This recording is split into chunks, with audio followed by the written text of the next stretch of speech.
Hi everyone, my name is Felicia and I work at the Fall River Public Library in Circulation Services. Today I'm going to teach you a little bit about air plants and how to take care of air plants if you have them in your home, if you're planning on getting any, or most importantly, if you're planning on participating in our upcoming program where you can get your very own air plant curbside at the Fall River Public Library. So stay tuned. Okay, so first I want to tell you a little bit about Tillandsia. So Tillandsia is a genus of plants that grow entirely without soil. So they need fresh water and air to survive. They are usually growing in warmer places and they can grow attached to trees or rock formations. So when they grow attached to or hanging from another plant, they are doing this without any harm to the plant, and it's called growing epiphytically. So these plants are all considered epiphytes. So there's a lot of different species of Tillandsia, and you can often tell a lot about each by paying attention to the details of the plant. So some Tillandsia are very close to a gray or white color, such as the Tillandsia tectorum. Then there are some which are a lot greener, like Tillandsia bulbosa. So the lighter colored Tillandsia can actually handle a lot more sun, and I will tell you why. So the light grayish white Tillandsia are covered in trichomes. So the trichomes give the plants a fuzzy grayish appearance. So the trichomes act a bit like small little cups, and they hold water and they absorb it into the plant when the plant gets a little bit thirsty and feeds it to the living cells. So for this reason, the lighter, fuzzier Tillandsia, like the tectorum, can tolerate a lot more heat and less water because the plant is built to handle desert-like conditions. So knowing this, we can look at the greener species of air plants, like the bulbosa, and we know that this one's going to need a bit more to help stay hydrated. So he prefers humid conditions with partial shade and a little bit more watering. Sometimes you can mist this plant.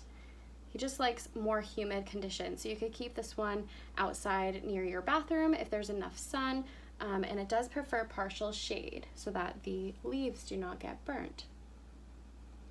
So try to take the color of your plant into consideration when you're finding a spot appropriate to be the new home of your air plant.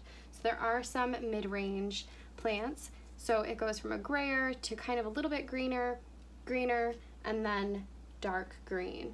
So just keep the color of your plant when you're in mind when you're considering where to put it in your home. Either way, no matter which plant you have, you really should avoid direct light. Most air plants prefer a filtered light or an indirect light, maybe through a sheer curtain or a little further from a sunny window.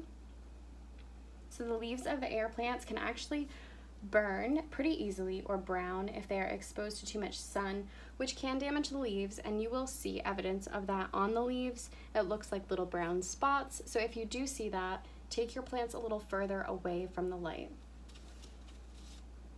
So when we're talking about watering, all species of Tillandsia require water, no matter which species you have.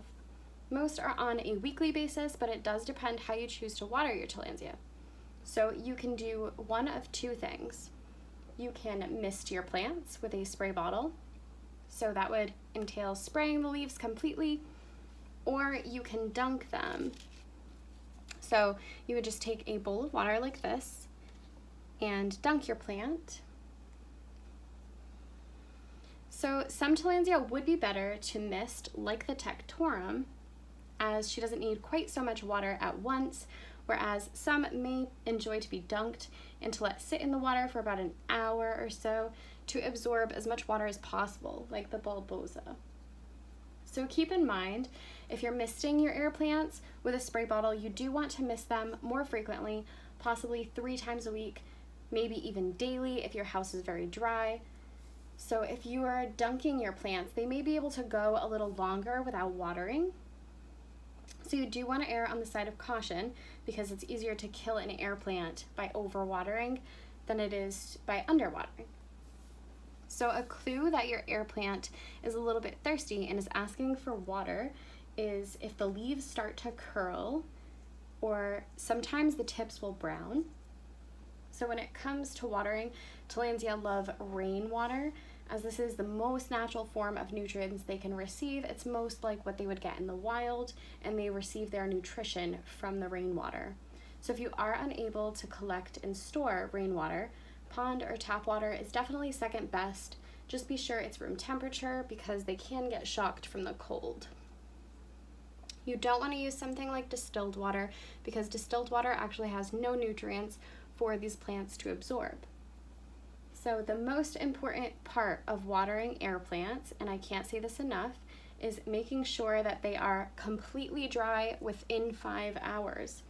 So if they are left damp, especially in the bulb area, which is this bottom area here, they can actually rot quite quickly. So to assure my air plants dry up really fast, I usually place them in front of a fan before putting them back in their place in my home. So they're usually found outdoors in high wind areas that dry the plant very quickly. So we're trying to mimic the natural environment that they're found. So I do hope that this gives you some helpful tips on air plants and caring for them, and stay tuned for some do-it-yourself ways to display them in your home. So here is one super simple way of displaying your air plants. This is just a vintage frame that I had around the house, and I got some chicken wire from Home Depot. And what you do is you cut the chicken wire to size, and you use a staple gun to attach it to the back of the frame, and then you would use wire to sort of create a little loop to then cradle your air plants in. So it works quite well, and it gives you a lot of room to grow your air plant collection. So this is another method of displaying your air plants, and it's actually my favorite method. So if you just take a walk around your home and your garage, I guarantee you that you will find something perfect to display your air plants. This is a vintage soda pop crate, and for me this works perfect because I want space to grow my air plant collection, and they get the perfect amount of sun when I turn it on its side like this, and they get the perfect amount of air. So take a look around your home. There's no need to waste money on something really fancy because air plants are actually not picky about where they are stored.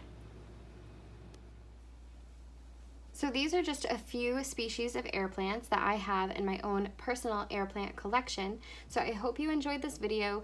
Make sure to stay posted on our Facebook and Instagram, and remember to call the library so that you can sign up to receive a free air plant curbside at the Fall River Public Library. Have a great day.